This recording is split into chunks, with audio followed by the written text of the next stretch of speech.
Seja bem-vindo ao Fator Psi, canal dedicado a livros de psicologia. Deixe seu like, inscreva-se no canal e clique no sininho para ser avisado sobre novos audiobooks. A Mente Vencendo o Humor. Capítulo 2. Compreendendo seus problemas. Paulo. Odeio envelhecer.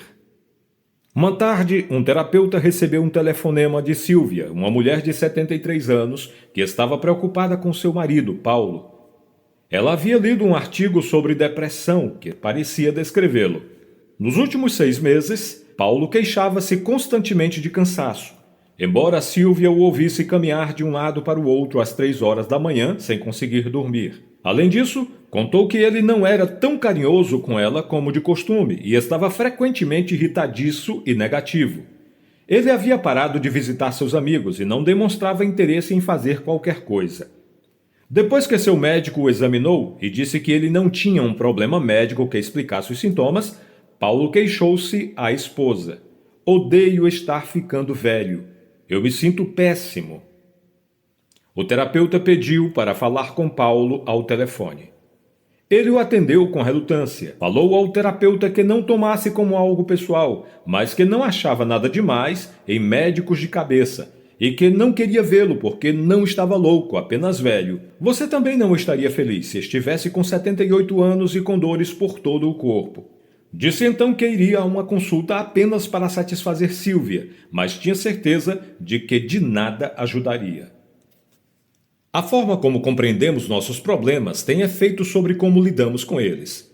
Paulo pensava que seus problemas com o sono, o cansaço, a irritabilidade e a falta de interesse em fazer as coisas fossem parte do envelhecimento. Envelhecer era algo que Paulo não podia mudar, então presumia que nada poderia ajudá-lo a se sentir melhor. Em seu primeiro encontro, o terapeuta ficou impressionado com a diferença entre a aparência de Silvia e a de Paulo. Com uma saia cor-de-rosa e uma blusa floral, brincos e sapatos combinando, Silvia tinha se vestido cuidadosamente para o encontro.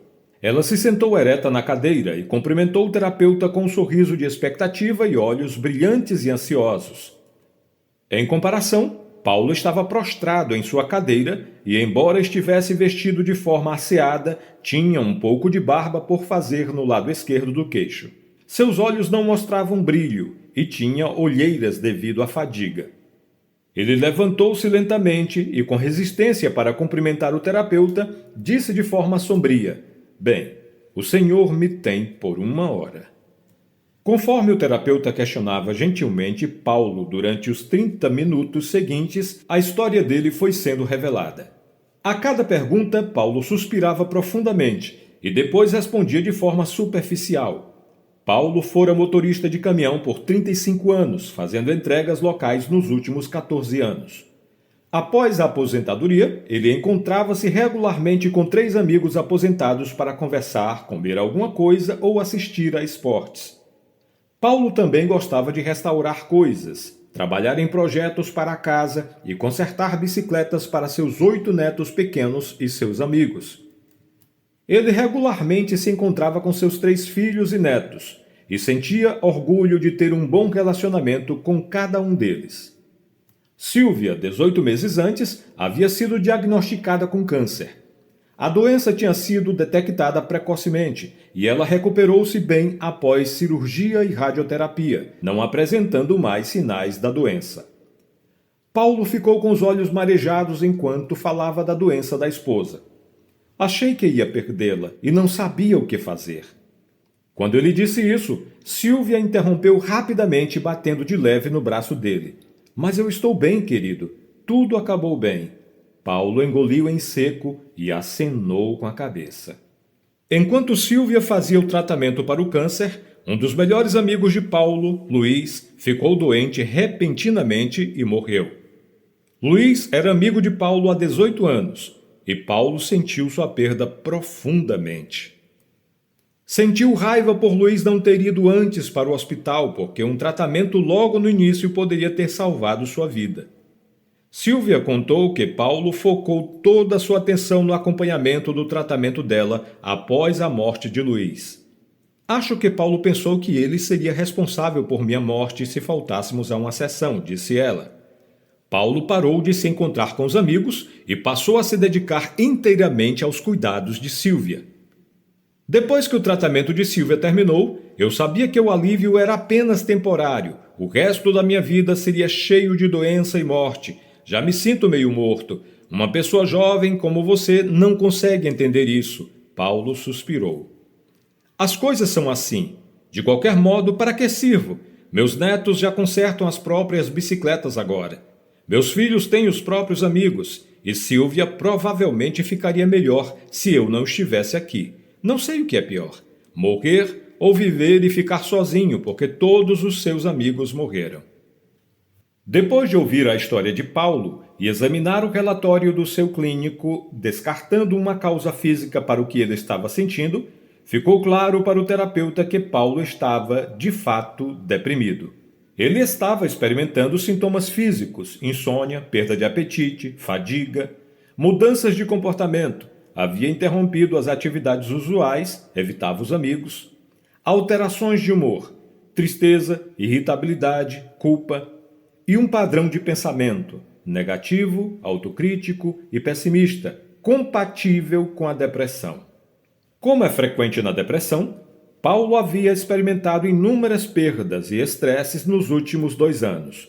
O câncer de Sílvia, a morte de Luiz e a percepção de que seus filhos e netos não precisavam mais dele.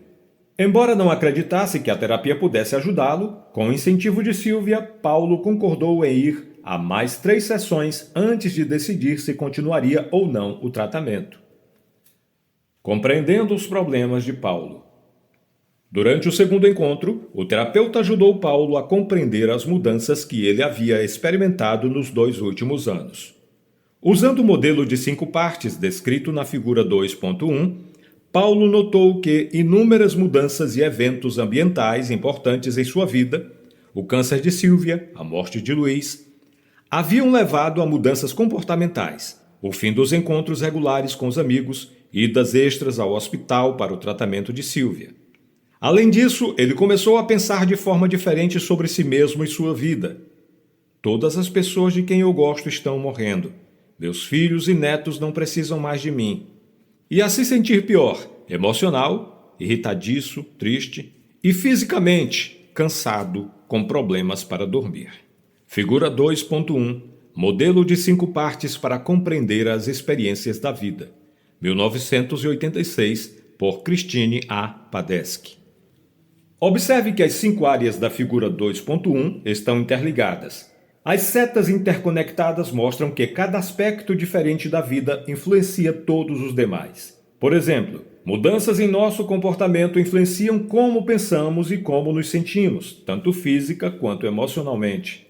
O comportamento também pode mudar o ambiente e os eventos da vida. Da mesma maneira, mudanças em nosso pensamento afetam nosso comportamento, nosso estado de humor e nossas relações físicas e podem provocar alterações em nosso ambiente. A compreensão de como interagem esses 5 aspectos ajuda a compreender nossos problemas. Paulo pôde ver como cada um desses 5 aspectos de sua experiência influenciou os outros 4, arrastando-o cada vez mais para o fundo de seu humor triste. Por exemplo, ao pensar todos os meus amigos vão morrer logo porque estamos ficando velhos, pensamento, Paulo parou de telefonar para eles, comportamento. Ao se isolar dos amigos, começou a se sentir sozinho e triste, humor. E sua inatividade contribuiu para a falta de sono e o cansaço, reações físicas. Como não telefonava mais para os amigos nem fazia coisas com eles, muitos também pararam de telefonar para ele, ambiente. Com o tempo, essas forças interativas arrastaram Paulo para o interior de uma espiral descendente de depressão. Inicialmente, quando ele e o terapeuta reconheceram esse padrão, Paulo se mostrou desencorajado. Não há saída, então. Cada uma dessas coisas vai piorar cada vez mais até que eu morra. O terapeuta sugeriu que, já que cada uma dessas 5 áreas estava ligada às outras 4, pequenas melhoras em qualquer uma delas contribuiria para mudanças positivas nas demais. Paulo concordou em tentar descobrir que pequenas mudanças fariam com que se sentisse melhor. Paulo é uma das 4 pessoas descritas neste capítulo a quem acompanharemos ao longo do livro. Essas 4 pessoas estão experimentando dificuldades que com frequência podem ser ajudadas pelas estratégias e pelos métodos descritos em A Mente Vencendo o Humor.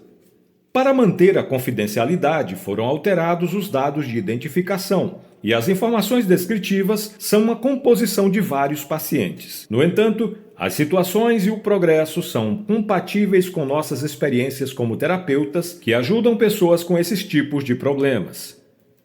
Márcia. Minha vida seria ótima se eu não tivesse ataques de pânico.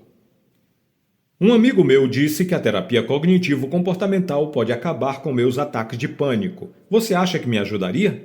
A pessoa ao telefone foi muito direta em seu questionamento. Sua voz era firme e confiante enquanto interrogava o terapeuta a respeito da terapia cognitivo-comportamental, TCC. Ela foi igualmente direta ao descrever as experiências recentes que haviam motivado seu telefonema. Meu nome é Márcia, tenho 29 anos e, exceto pelo medo de voar de avião, nunca tive problema que não fosse capaz de resolver sozinha. Sou supervisora de marketing de uma companhia e sempre amei meu trabalho, isto é, até 2 meses atrás. 2 meses atrás fui promovida a supervisora regional. Agora vou ter de voar muito e começo a suar frio sempre que penso em pegar um avião. Eu estava pensando em voltar para o meu antigo emprego quando um amigo me disse para ligar para você primeiro. Você pode me ajudar? Márcia chegou cedo para o seu primeiro encontro, trazendo uma pasta e um caderno, pronta para começar a aprender o que fazer. Por toda a vida teve medo de voar, um medo que suspeitava ter aprendido com sua mãe, que sempre evitava aviões. Os ataques de pânico de Márcia haviam começado há 8 meses antes da promoção. Ela recordou que seu primeiro ataque de pânico ocorrera em um supermercado quando notou seu coração batendo forte durante as compras de sábado. Ela não conseguia entender por que isso estava acontecendo e ficou bastante assustada. Essa foi a primeira vez que começou a suar devido ao medo. Na hora, achou que estava tendo um ataque cardíaco, então foi até o pronto-socorro. Após uma série de exames, o médico assegurou que ela não tivera um ataque cardíaco e que gozava de boa saúde. Márcia continuou a ter ataques de pânico 1 ou 2 vezes por mês até sua promoção recente no trabalho. Desde a promoção, era dominada pelo medo diversas vezes por semana. Seu coração disparava, começava a suar e tinha dificuldades para respirar.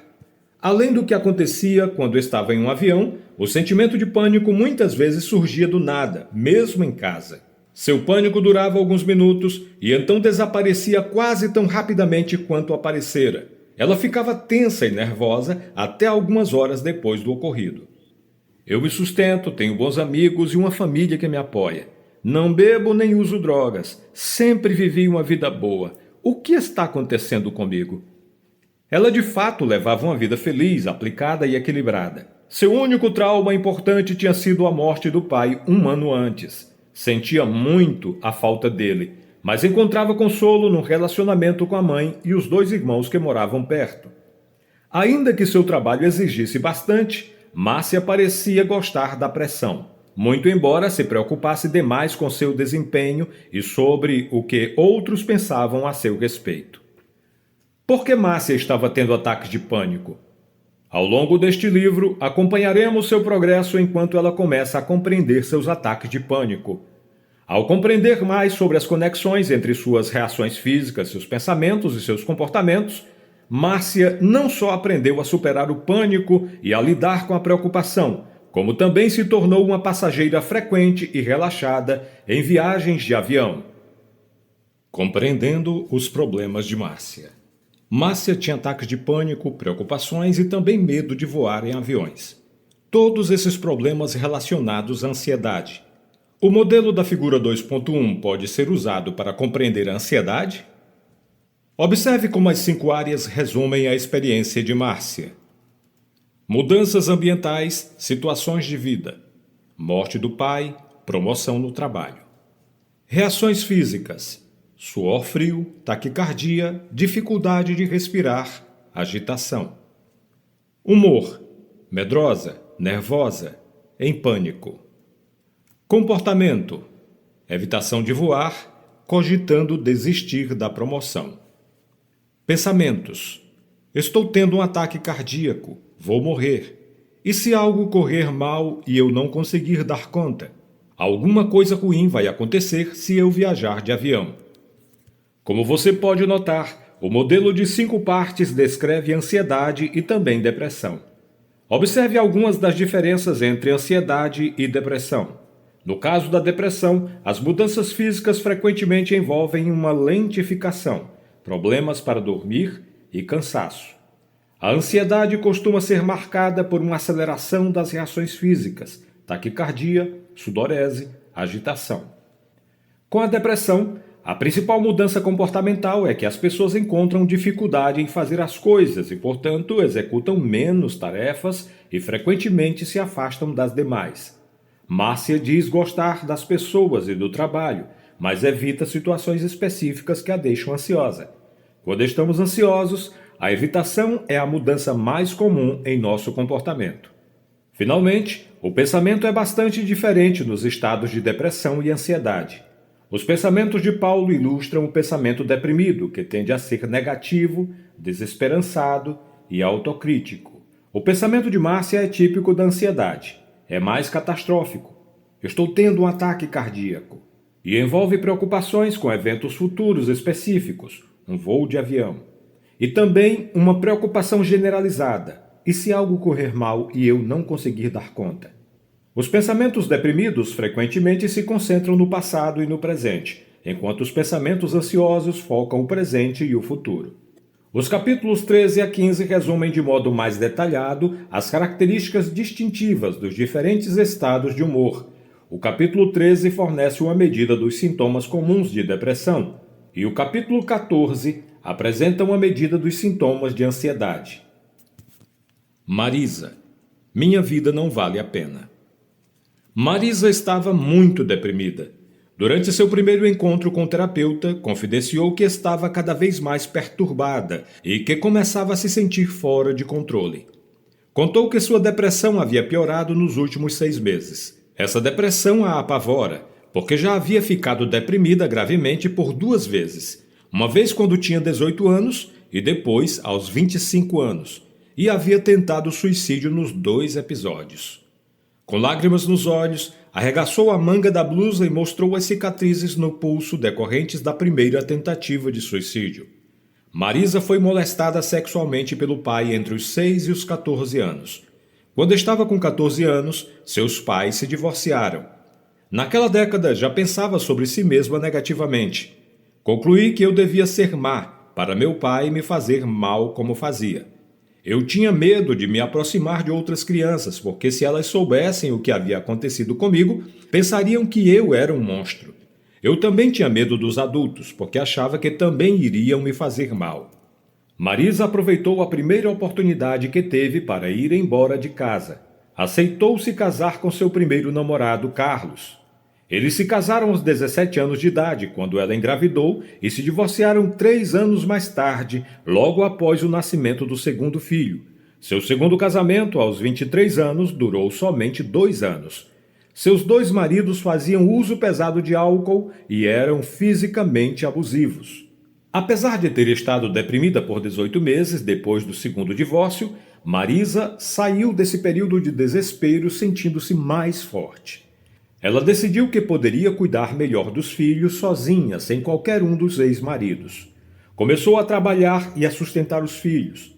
Era uma mãe carinhosa e tinha orgulho dos filhos. Seu filho mais velho, agora com 19 anos, trabalhava por meio período e frequentava uma faculdade local. Seu filho mais moço estava indo bem na escola.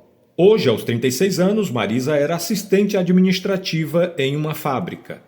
Apesar de seu sucesso como mãe que trabalha, era muito autocrítica.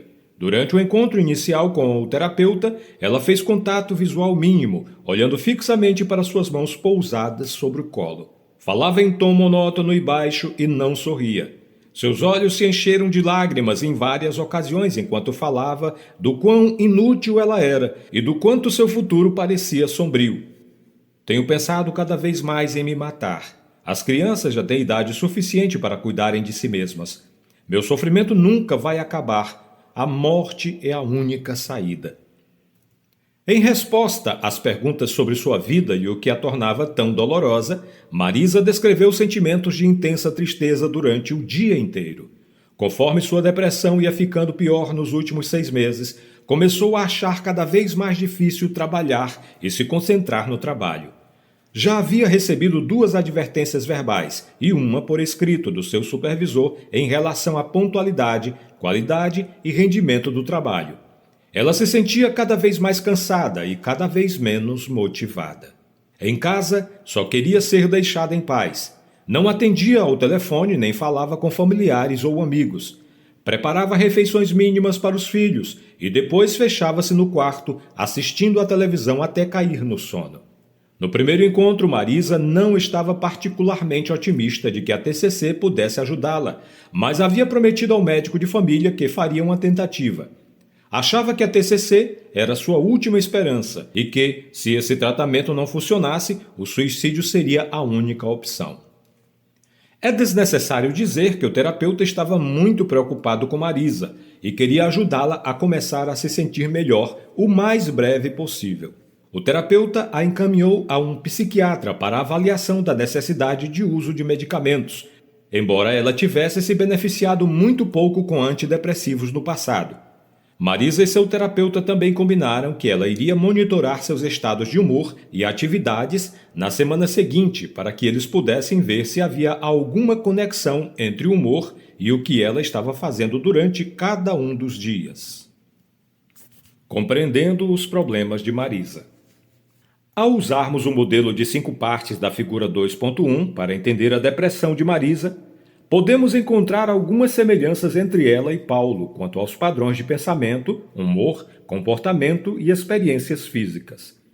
No entanto, as situações de vida que contribuíram para a depressão de Marisa tiveram início em sua infância. Vejamos a seguir como ela e seu terapeuta usaram o modelo de 5 partes para compreender sua depressão. Mudanças ambientais, situação de vida. O pai molestou-a sexualmente. Os 2 maridos eram alcoolistas e abusivos. É mãe solteira de 2 adolescentes. Feedback negativo do supervisor no trabalho.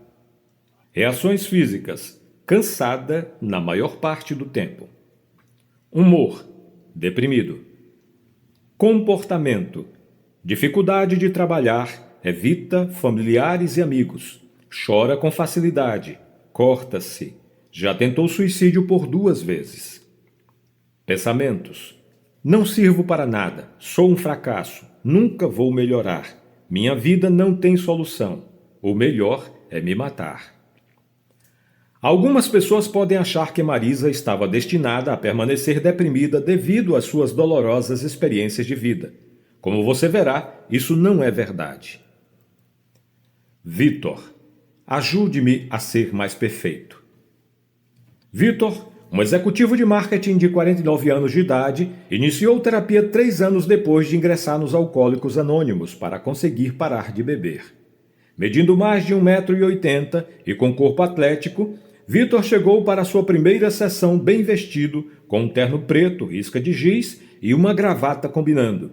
Cada detalhe de sua aparência era perfeito, desde seu cabelo bem aparado até seus sapatos polidos cuidadosamente. Apesar da frequente compulsão para beber, Vitor se mantinha sóbrio há 3 anos. Sua compulsão para beber era mais forte quando se sentia triste, nervoso ou irritado. Às vezes pensava, não suporto estes sentimentos. Preciso de um drink para me sentir melhor. Sua participação nas reuniões do AA era irregular e resistir à bebida ainda era um grande esforço para ele. Vitor estava sujeito a períodos de depressão, durante os quais via a si mesmo como inútil, sem valor e um fracasso. Com frequência ficava nervoso e, nesses momentos, repetidamente se preocupava de que seria despedido do emprego por mau desempenho, apesar de receber boas avaliações. Sempre que seu telefone tocava, Vitor imaginava que a pessoa chamando era seu chefe para comunicar sua demissão. Ficava surpreso e aliviado cada vez que isso não acontecia. Ele também lutava contra acessos de raiva periódicos. Embora essas explosões não ocorressem com frequência, eram muito destrutivos, especialmente em seu relacionamento com a esposa, Júlia. Ficava irritado rapidamente quando sentia que outras pessoas o estavam desrespeitando, agindo de forma injusta, maltratando-o, ou quando parecia que as pessoas mais próximas a ele não estavam se importando com seus sentimentos. Conseguia conter a raiva no trabalho, mas quando esse tipo de situação ocorria em casa, perdia a calma muito rapidamente e explodia com fúria. Essa fúria era seguida de sentimentos de intensa vergonha e arrependimento, desencadeando mais pensamentos de desvalia. Vitor descreveu sua batalha de 25 anos contra o álcool como resultado de sentimentos permanentes de inadequação, baixa autoestima e uma sensação de que algo terrível iria acontecer com ele. Quando bebia, sentia-se melhor, mais forte e no controle. Ficar sóbrio havia trazido à luz seus profundos sentimentos de desvalia, ansiedade e baixa autoestima, os quais eram encobertos pelo álcool. Já no começo da terapia, ficou evidente que Vitor era um perfeccionista. Seus pais haviam dito: se você cometer um erro, isso é mal. E se você for fazer qualquer coisa, faça certo. Ele concluiu então que, se não sou perfeito, então sou um fracasso. Vitor cresceu com um irmão mais velho, Douglas, que era um astro do esporte e excelente aluno. Quando criança, Vitor acreditava que a aprovação, o amor e a afeição dos pais dependiam de seu desempenho. Embora os pais demonstrassem amor por ele de várias maneiras, Vitor nunca sentiu que tinham orgulho dele como tinham de Douglas. Ele se sentia pressionado a ser o melhor na escola e nos esportes. Certa vez marcou um gol em um jogo de futebol importante, mas ficou desapontado porque um colega do time marcou 2 gols na mesma partida. Um bom desempenho não era suficiente para Vitor, se não fosse também o melhor. Depois de adulto, achava cada vez mais difícil conseguir ser o melhor. Ele equilibrava os papéis de marido, pai e executivo de marketing, julgando seu valor pelo desempenho em cada uma dessas áreas. Raramente se achava perfeito em qualquer área e preocupava-se de modo constante sobre como as outras pessoas o avaliavam. Se trabalhava até tarde no escritório para agradar seu chefe, ele se preocupava durante o caminho de volta para casa, se não estava desapontando a esposa e os filhos. Vitor veio à terapia à procura de formas de se sentir melhor em relação a si mesmo e querendo se sentir mais seguro. Ele também queria ajuda para se manter sóbrio. Ao final da primeira sessão, disse ao terapeuta rindo: "Olhe, tudo o que eu quero é que você me deixe perfeito, e então eu vou ser feliz." O terapeuta sugeriu a Vitor que talvez um dos objetivos da terapia devesse ser ajudá-lo a se sentir feliz consigo mesmo do jeito como era, com imperfeições e tudo mais. Vitor engoliu em seco e depois de um momento concordou, balançando a cabeça. Compreendendo os problemas de Vitor. Algumas vezes temos mais do que um estado de humor intenso. Vitor era deprimido e ansioso e também tinha explosões de raiva periódicas. Quando ele e seu terapeuta preencheram o modelo de 5 partes dele, havia algumas semelhanças com Paulo e Marisa, depressão, e também com Márcia, ansiedade. Mudanças ambientais, situações de vida. Sóbrio há 3 anos, pressão desde criança dos pais, dele próprio, para ser o melhor. Reações físicas, dificuldade para dormir, problemas estomacais. Humor, nervoso, deprimido, irritado, estressado. Comportamento, lutando contra o desejo de beber, às vezes evita as reuniões do AA, tenta fazer tudo com perfeição. Pensamentos, não sirvo para nada, não valho nada, sou um fracasso, vou ser demitido, sou inadequado, algo terrível vai acontecer. Se eu cometer algum erro, é porque não presto. Se alguém me critica, está me humilhando. O pensamento de Vitor era negativo e autocrítico, típico da depressão. E também envolvia preocupação, dúvidas quanto à própria pessoa e previsões catastróficas, típicas da ansiedade. Além disso, seus pensamentos incluíam temas ligados à justiça, desrespeito e ser maltratado por outras pessoas, típico da raiva. Dificuldade para dormir e problemas estomacais podem ser sinais de depressão, ansiedade ou mesmo reações à raiva e ao estresse. Dos 3 estados de humor, a ansiedade acometia Vitor com mais frequência. Assim como Márcia, ele evitava apenas as situações que estavam vinculadas à ansiedade. Como você recorda, Paulo e Marisa evitavam muitas situações porque estavam deprimidos. Para compreender de modo mais preciso como essas 5 áreas interagem em sua vida, preencha a folha de exercícios 2.1 a seguir. Exercício: compreendendo os próprios problemas. Assim como Paulo, Marisa, Márcia e Vitor usaram o modelo de 5 partes para compreender seus problemas, você também pode começar a entender seus problemas observando o que está vivenciando nessas 5 áreas de sua vida: mudanças ambientais, situações de vida, reações físicas, estado de humor, comportamentos e pensamentos. Na folha de exercícios 2.1, descreva quaisquer mudanças recentes ou problemas de longa data vivenciados em cada uma dessas áreas. Se você tiver dificuldade em preencher a folha de exercícios 2.1, responda às perguntas contidas em dicas úteis na página a seguir. Folha de exercícios 2.1. Compreendendo meus problemas. Mudanças ambientais, situações de vida. Reações físicas. Humor. Comportamento. Pensamentos. Você consegue perceber algumas conexões entre as 5 partes da folha de exercício 2.1? Por exemplo, seus pensamentos e estados de humor parecem conectados? As mudanças em seu ambiente ou suas situações de vida causaram alterações nas outras 4 partes? Seus comportamentos parecem conectados aos estados de humor ou comportamentos? Para muitas pessoas, essas 5 áreas estão interligadas. A boa notícia é que, por isso ser assim, pequenas mudanças positivas em uma área também podem levar a mudanças positivas em todas as demais áreas. Na terapia, procuramos as menores mudanças que podem levar a uma melhora global positiva. Enquanto estiver utilizando este livro, observe quais são as pequenas mudanças que o ajudam a se sentir melhor. Embora possam ser necessárias pequenas mudanças em várias áreas para que você se sinta melhor, alterações em seu pensamento ou comportamento são importantes se deseja criar melhoras positivas que sejam duradouras em sua vida. Os próximos capítulos ajudam a explicar por que isso se dá dessa maneira. Dicas úteis. Se você está com problema para preencher a folha de exercícios 2.1, é útil examinar novamente o modelo de 5 partes preenchido por Márcia, Marisa e Vitor. Depois, responda às perguntas a seguir. Mudanças ambientais, situações de vida. Que mudanças recentes ocorreram em minha vida, positivas e negativas? Quais foram os eventos mais estressantes para mim no último ano? Nos últimos 3 anos? 5 anos? Em minha infância?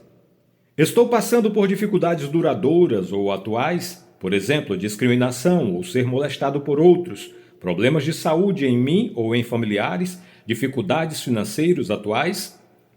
Reações físicas. Que sintomas físicos estou tendo? Considere mudanças gerais no nível de energia, apetite, dor e sono, além de sintomas ocasionais como tensão muscular, cansaço, taquicardia, dores de estômago, sudorese, tontura e dificuldades respiratórias. Estado de humor. Que palavras isoladas descrevem meus estados de humor mais frequentes ou perturbados? Triste, nervoso, raivoso, culpado, envergonhado. Comportamentos. Que comportamentos estão conectados ao meu humor? No trabalho? Em casa? Com amigos? Comigo mesmo? Comportamentos são coisas que fazemos ou evitamos fazer. Por exemplo, Márcia evitava aviões. Vitor tentava ser perfeito e Paulo parou de fazer as coisas. Pensamentos. Quando apresento estados de humor intensos, que pensamentos tenho ao meu respeito? Sobre outras pessoas? Meu futuro? Que pensamentos interferem na realização de coisas que eu gostaria de fazer ou acho que deveria fazer? Que imagens ou lembranças me vêm à mente? Resumo do capítulo 2. Há 5 partes em qualquer problema: ambientes, situações de vida, reações físicas, humor, comportamentos e pensamentos. Cada uma dessas 5 partes interage com as outras. Pequenas mudanças em qualquer área pode originar mudanças nas demais áreas. A identificação dessas 5 partes pode proporcionar uma nova maneira de compreender os próprios problemas e fornecer ideias de como fazer mudanças positivas na vida. Ver folha de exercícios 2.1.